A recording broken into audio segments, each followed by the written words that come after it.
नेपालगंज जिला बांके के new road स्थित होटल मारुति नंदन में एक अंतरक्रिया संवाद कार्यक्रम का आयोजन किया गया। होटल स्थित सभागार में संपन्न हुए कार्यक्रम में भारत नेपाल सीमावर्ती समस्याओं को आपस में मंथन किया गया, जिसमें भारत और नेपाल दोनों देशों के जनप्रतिनिधि एवं संभ्रांत जन शामिल हुए। सीमांत निवासियों ने सीमा पर आवागमन और खाद्य पदार्थों पर हो रही कड़ी निगरानी पर उठाए सवाल। भारत नेपाल सीमा खुली हुई है और इस पर आवागमन 50,000 लोग लगभग आते हैं और 50,000 लोग ही लगभग जाते हैं, यानी 1 लाख लोगों का आवागमन प्रतिदिन अमूमन देखा जा रहा है। नेपाल भारत खुला सीमा संवाद समूह द्वारा आयोजित कार्यक्रम में राष्ट्रीय अध्यक्ष राजीव झा ने कार्यक्रम के उद्देश्य पर प्रकाश डालते हुए कहा कि पर्यटन के चलने वाले देश नेपाल में परंपरागत आने वाले भारतीय पर्यटक अब नेपाल में आना ही नहीं चाहते। इस कार्यक्रम के मुख्य अतिथि डॉक्टर उमाशंकर वैश्य, चेयरमैन रुपैडिया, विशिष्ट अतिथि पशुपत दयाल मिश्र रहे। राजीव झा, जो इस नेपाल भारत खुला सीमा संवाद समूह के अध्यक्ष हैं, उन्होंने कहा कि नेपाल भारत खुला सीमा संवाद समूह ने विस्तार से कार्य पत्र पेश करते हुए बताया कि भारत नेपाल दोनों देशों की सीमाएं पुरातन काल से रोटी और बेटी के रिश्ते को निभाते हुए चली आ रही हैं, जिनमें कुछ समय से सीमावर्ती नागरिकों को अनेक प्रकार की समस्याओं का सामना करना पड़ रहा है, जिससे दोनों देशों के रिश्ते में कमी देखी जा रही है। ऐसा लगता है सीमा को बंद करने का यह एक प्रयास किया जा रहा है। कार्यक्रम को सर्वदेव ओझा, इकोनॉमिस्ट लक्ष्मी नारायण वर्मा, महिराम शर्मा, अंकित अग्रवाल, पशुपत दयाल मिश्रा, राजीव झा के साथ अन्य संभ्रांत जनों ने भी संबोधित किया। चेयरमैन रुपैडिया ने अपने संबोधन में कहा कि नेपालगंज के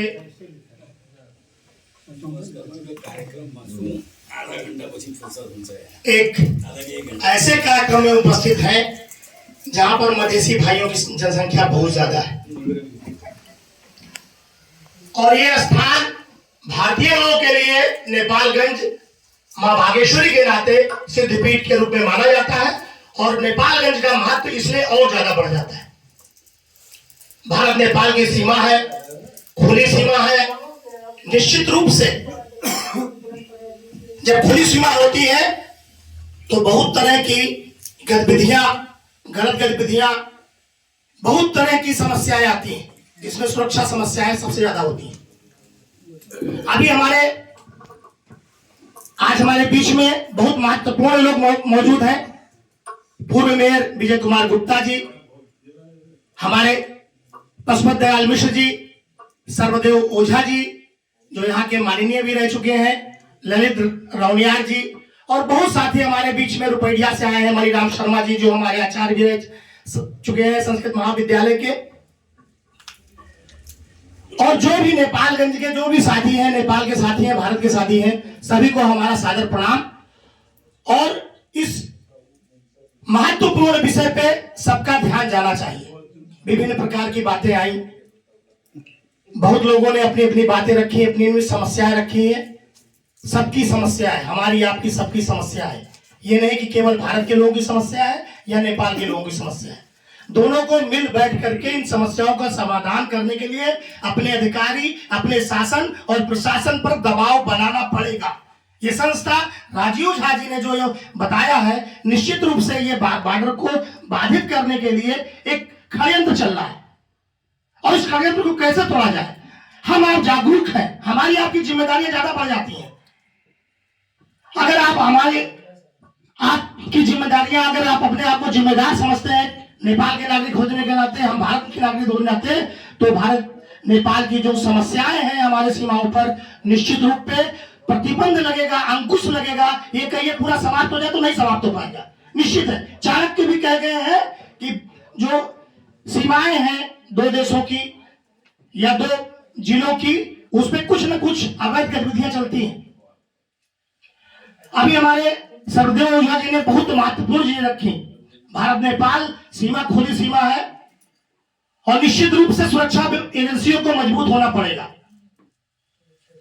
और सबसे ज्यादा महत्वपूर्ण है सुरक्षा एजेंसियों की मौजूदगी।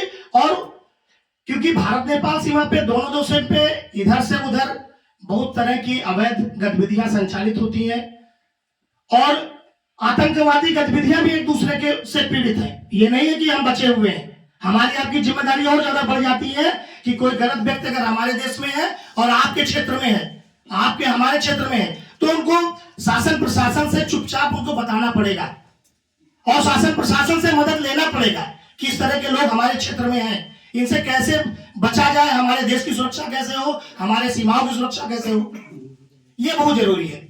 अभी एक विषय उठा कि बहुत इलेक्ट्रॉनिक वाहन आने जाने की छूट मिलनी चाहिए, एक सबसे बड़ा विषय उठा। ये साधन रुपया मार्केट चूंकि बहुत छोटा है और बहुत ज्यादा भीड़ हो जाती है, वैसे भी आप लोग जानते हैं, और भीड़ बढ़ जाने के कारण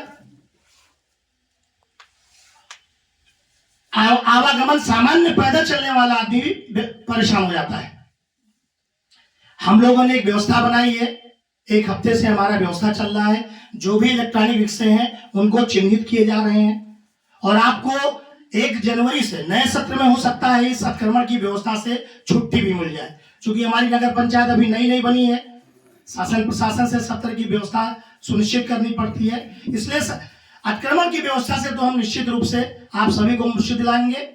कुछ दिन पहले अभी नेपाल भारत मैत्री संघ के कुछ लोग हमारे यहाँ रुपया गए थे, एक चर्चा चली, हमने उनको अपने यहाँ के एसएसबी के असिस्टेंट कमांडर से मिलवाया, अपने कोतवाल थाना प्रभारी से मिलवाया। एक चर्चा चली कि यहाँ पे जो नेपाल के लोग आते हैं रात में, एक बड़ी समस्या है कि कैसे 10 बजे तक खुलती है। ये नहीं कि भारत की ही सीमा 10 बजे तक खुलती है, नेपाल की सीमा भी, यहाँ के सुरक्षा कर्मी भी 10 बजे के बाद आने जाने की समस्या पैदा करते हैं। आपके यहाँ तो 3.25 करोड़ आबादी है, हमारे यहाँ तो 140 करोड़ है। किस तरह के लोग आते हैं, अब उस बारे में कुछ नहीं के बाहर यहाँ पर नहीं कहने वाला मंच है, चूंकि यहाँ पर इस तरह की बातें नहीं की जा सकती हैं। सबको संदिग्ध लोगों की संख्या हमारे सीमा पर बहुत ज्यादा है, उनको कैसे कंट्रोल किया जाए, सुरक्षा एजेंसियां इसीलिए टाइट हो जाती हैं। अब अभी हम आ रहे थे, आपके कार्यक्रम में जो समय दिया गया, रास्ते में हम फंस गए अपनी गाड़ी से, और अगर संपर्क ना होता तो हम कम अभी 1 घंटे और लेट पहुंचते। एसएसबी ने वहां छोड़ दिया, तुरंत अपने साथियों के साथ आ रहे थे। फिर जमुना पे आए तो वहां बहुत लंबी लाइन लगी हुई थी, ट्रक लगा हुआ था, फिर वहां किसी तरह से निकल के आए, जल्दी जल्दी की पहुंचना कार्यक्रम में, फिर वहां फिर सुविधा बनवाए, फिर यहाँ पहुंचे, तो 1 घंटे 1.25 घंटे तो हमें समय लग गया। तो एक बड़ी समस्या है। इस आवागमन समस्या को हमारे यहाँ जो आईसीपी भारत नेपाल की अभी उसका शुभारंभ भी हो चुका है, यहाँ सारे प्रबुद्धजन मौजूद हैं, सबको मालूम है इस चीज के बारे में, लेकिन वो आईसीपी अभी तक चल नहीं पाई है। हमारे हाईवे बन गए हैं, हमारे 6 लेन बनने जा रहा है, 8 लेन बनने जा रहा है, हमारी तो सुरक्षा व्यवस्था की इतनी ज्यादा व्यवस्था की जा रही है कि और बड़ी बड़ी एजेंसियां, एसटीएफ जैसी संस्था की अभी ऑफिस बन गया है हमारे बाबागंज में। जो संदिग्ध लोग हैं वो ये लोग ध्यान रखें कि संदिग्ध लोगों पर बड़ा अटैक होने वाला है भारत की तरफ से, चाहे वो भारत के हो चाहे नेपाल के हो। तो सुरक्षा व्यवस्था दोनों देशों के लिए महत्वपूर्ण है।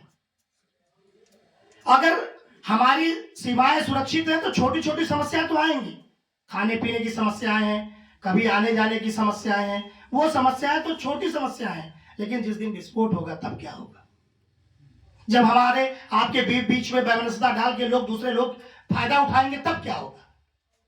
ये एक महत्वपूर्ण विषय है, इस पे चर्चा करना चाहिए। छोटी छोटी समस्याएं तो हम शासन प्रशासन यहाँ मासिक बैठकें होती हैं, भारत और नेपाल के बड़े बड़े अधिकारी बैठते हैं, हमारे यहाँ डीजी स्तर के लोग बैठते हैं, यहाँ के बड़े बड़े डीआईजी डीजी बैठते हैं। आप लोग वहां तक अपनी बात पहुंचाइए, उन तक पहुंचाइए अपनी बात कि कैसे इन समस्याओं को समाधान निकाला जाए, कि जो समस्याएं आ रही हैं उनको कैसे सुधारा जाए। भाई हमारे आने जाने में, आवागमन में तो समस्याएं हैं, क्योंकि आबादी बढ़ रही है दोनों तरफ और लोगों की मांग भी बढ़ती जा रही है। अभी एक बात हो रही कि नेपाल में जो ग्राहक है, उपभोक्ता है, वो भारतीय बाजारों में जाते हैं ज्यादा, नेपाल के बाजारों में उपभोक्ता ने। लेकिन जो भी माल भारत से आता है वो अवैध ढंग से आता है नेपाल में, उसके लिए कैसे आ जाता है भाई? यहां तो हर चीज महंगी मिलती है, तो निश्चित रूप से हमारा ग्राहक, हमारा उपभोक्ता रुपया जाएगा, खरीद के लाएगा। वो आप रोकिए, अपनी व्यवस्था आप करिए। 100 रुपए का सामान आपका भंसार रोक देता है, कस्टम रोक देता है। 100 रुपए के सामान पर अगर नहीं आने देंगे तो वहां पर तो कई बार इस तरह घटनाएं सुनने मिली है कि महिलाओं ने पुलिस कर्मियों को पीटा भी है, मारा भी है कि हम 100 रुपए का सामान, बच्चे का दूध ले जा रहे हैं और उस पर भी आप रोक रही। हम 100 रुपए का आलू ले जा रहे हैं, उस पर भी रोक रहे हैं। तो आपको अपनी भी समस्याएं देखनी है। हमारे यहाँ की जो गाड़ियां आती हैं वो पूरा भंसार देके जाती हैं, लेकिन अभी 2-3 घटनाएं बड़ी बड़ी हुई हैं नेपालगंज में। अगर वो गाड़ियां अगर नेपालगंज में आ जाती हैं तो फिर यातायात वाले उनसे अलग से पैसा वसूलते हैं। लोग रोते हुए गए हैं, कहते हैं क्या किया जाए। हम तो कहते भैया वो नेपाल देश है, आप सावधान होकर जाइए, मजबूरी है, क्या कर ले बताइए। आपकी समस्या केवल आवागमन में बाधित है। आज ये जानते हैं कि कैसीनो में भयंकर लोग आ रहे हैं, सबसे बड़ा मुद्दा है, अपराध का केंद्र बन रहा है आपका नेपालगंज, विस्फोट पे बैठा हुआ नेपाल कैसीनो के माध्यम से। लेकिन उस पर कोई अंकुश नहीं लग रहा है। शासन प्रशासन ने कभी ध्यान दिया? कभी नहीं ध्यान दिया। क्यों नहीं ध्यान देते हैं? अवैध गाड़ियां आती हैं, दर्जनों गाड़ियां वहां खड़ी होती है, यहाँ के बड़े बड़े होटल वाले वहां पहुंच जाते हैं और उनको लेकर के दामाद की तरह लेकर के आते हैं भारतीय जो कैसीनो खेलने आते हैं। क्यों लेकर के आते हैं? कभी आप लोगों ने इस पे विचार किया कि हम कहां पे बैठे हुए हैं? इस भारत नेपाल की सीमा पर जो संदिग्ध बना हुआ है, कैसे बैठे हुए हैं?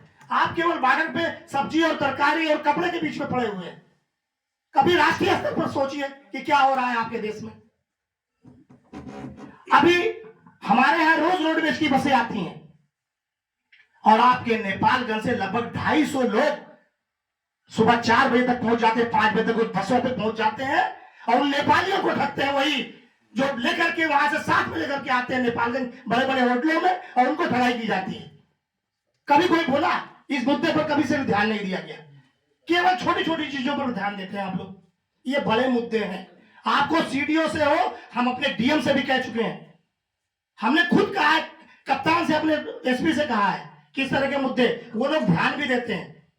हमारे एसएसपी ने सुबह सुबह हमने लगा दिया और हमारे सुरक्षा कर्मियों ने कि रोडवेज बसों पे जो नेपालगंज के लोग आते हैं, जो नेपालियों को ठगते हैं, उन पे अंकुश लगाया जाए।